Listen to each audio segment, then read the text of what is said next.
दोस्तों, जब से हमारे देश में श्रद्धा मर्डर केस हुआ है, जब से कातिलों का एक चाल चलन बन गया है कि पहले तो किसी का कत्ल करो,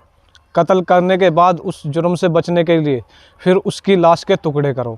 जी हाँ दोस्तों, आज की भी कुछ खबर ऐसी है जहाँ पर एक शख्स बहुत ही पैसे वाला था, लेकिन उसका बस जुर्म यही था कि उसका कोई नहीं था,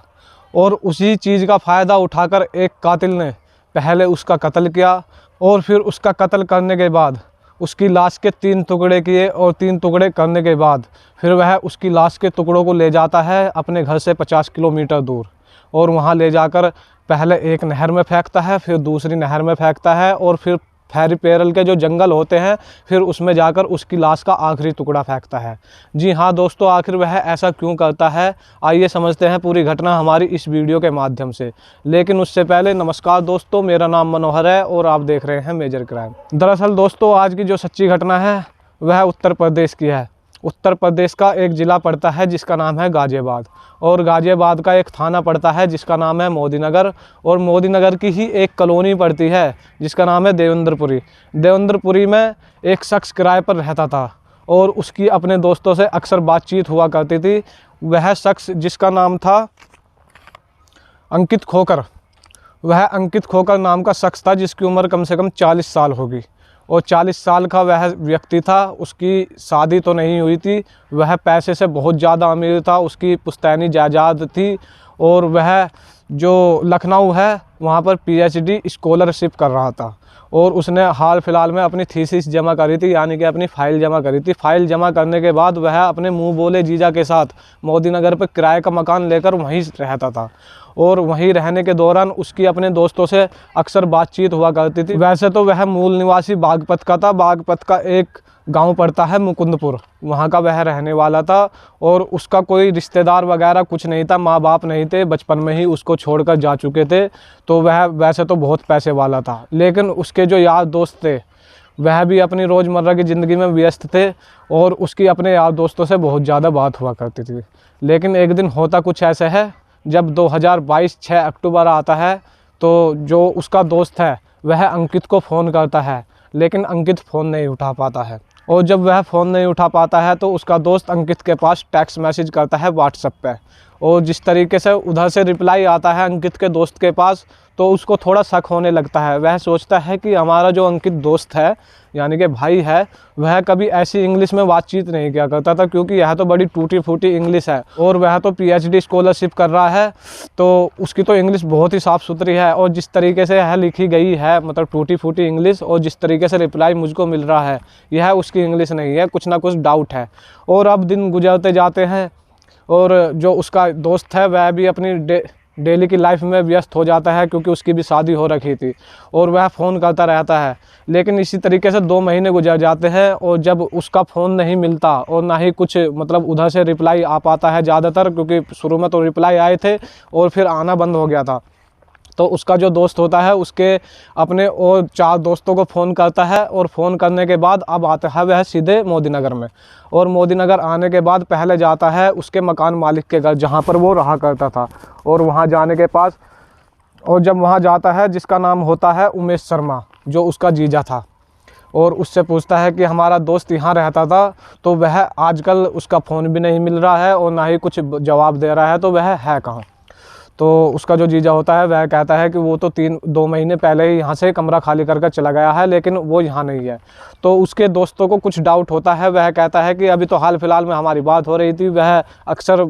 व्हाट्सएप पे मैसेज का रिप्लाई देता है लेकिन फ़ोन नहीं उठाता, तो बात तो होती ही है। तो उसके यार दोस्त जो होते हैं वह पहुंच जाते हैं कोतवाली, यानी कि थाने में पहुंच जाते हैं मोदीनगर के, और वहां जाकर रिपोर्ट दर्ज कराते हैं कि हमारा जो दोस्त है वह 6 अक्टूबर से गायब है, और उसका फ़ोन नहीं मिल रहा है। अगर फ़ोन मिलता है तो उधर से कोई उठाता नहीं है, और फिर व्हाट्सएप पर रिप्लाई आता है, और जब व्हाट्सएप पर रिप्लाई आता है तो उसकी जो इंग्लिश है वह बड़ी ही टूटी फूटी है, और उसको सुनकर पुलिस उनका जो गुमशुदगी का मामला होती है उसको दर्ज कर लेती है। और दर्ज करने के बाद अब उसके यार दोस्तों के साथ अब जाती है सीधे उमेश शर्मा के घर, और उमेश शर्मा के घर वहाँ जाकर पूछताछ करने लगती है कि जो अंकित खोकर है वह है तो है कहाँ। और जब उसका जो जीजा होता है वह कहने लगता है कि वह तो 2 महीने पहले ही यहाँ से मतलब कमरा खाली करके चला गया है। तो अब पुलिस क्या करती है, जो वहाँ से आ जाती है, आने के बाद अब थाने में जाती है, थाने में जाकर जो अंकित खोकर की कॉल डिटेल रिकॉर्ड है यानी कि CDR है उसको मंगवाती है। मंगवाने के बाद पता चलता है कि जो उसकी लास्ट लोकेशन है वह देवेंद्रपुरी यानी कि मोदी नगर ही दिखा रहा है, और हाल फिलहाल में कभी उसका जो फ़ोन है वह बंद होता है यानी कि स्विच ऑफ होता है और कभी ऑन होता है। तो इसी तरीके से फिर दोबारा जाती है अंकित खोकर के जीजा के पास यानी कि जो उमेश शर्मा है उसके पास जाती है पुलिस, और वहाँ जाकर फिर पूछताछ करने लगती है। और पुलिस पूछती है कि बताओ जो उसका फ़ोन है यहाँ बार बार ऑन हो रहा है, ऑफ हो रहा है, बताओ तुमने क्या किया है उसके साथ। तो जिस तरीके से वह उमेश शर्मा पुलिस वालों को जवाब देता है वह लड़खड़ाने लगता है, और पुलिस वालों को कहीं ना कहीं उस पर डाउट हो जाता है, और डाउट के चलते ही उसको अपनी कस्टडी में पुलिस लेती है, और पुलिस अपनी कस्टडी में लेने के बाद उसको लेकर जाती है सीधा थाने में। अब जब पुलिस उमेश शर्मा को थाने लाती है तो उससे बहुत ज़्यादा सख्ताई से पूछताछ करने लगती है। शुरू में तो वह पुलिस को गुमराह करता है, लेकिन जब पुलिस और सख्ताई के साथ उससे पूछताछ करने लगती है, थोड़ा उसको टॉर्चर करती है, तो वह तोते की तरह बोलने लगता है, और वह ऐसे राज का खुलासा करता है जिसको सुनकर आप भी हैरान परेशान हो जाओगे। दोस्तों, वह कहता है जो अंकित है वह मेरे साले का दोस्त है, और जो मेरी शादी हुई है जिला बागपत गांव मुकुंदपुर में हुई है, तो अक्सर मेरा मुकुंदपुर आना जाना था, और उसी के चलते मेरी अंकित से बातचीत हुई थी। तो अंकित कहीं ना कहीं मुझे जीजा मानने लगा था, यानी कि मैं उसका मुंह बोला जीजा था। अब अंकित PhD स्कॉलर कर रहा था लखनऊ से, और उसने हाल फिलहाल में अपनी थीसिस जमा की थी, और जो गांव की उसकी पुश्तैनी ज़मीन थी उसने वह भी बेची थी, और उसको बेचने के बाद उसको 1.5 करोड़ रुपया मिला था, जिसके चलते मैंने उससे 50 लाख रुपए उधार मांगे थे। तो अंकित ने मना नहीं किया था और मुझको 50 लाख रुपए दे दिए थे। और जब उसने अपनी PhD की स्कॉलर थीसिस जमा की थी तो वह मेरे पास आकर मोदी नगर पर किराए में रहने लगा, और किराए के मकान में जब वह रह रहा था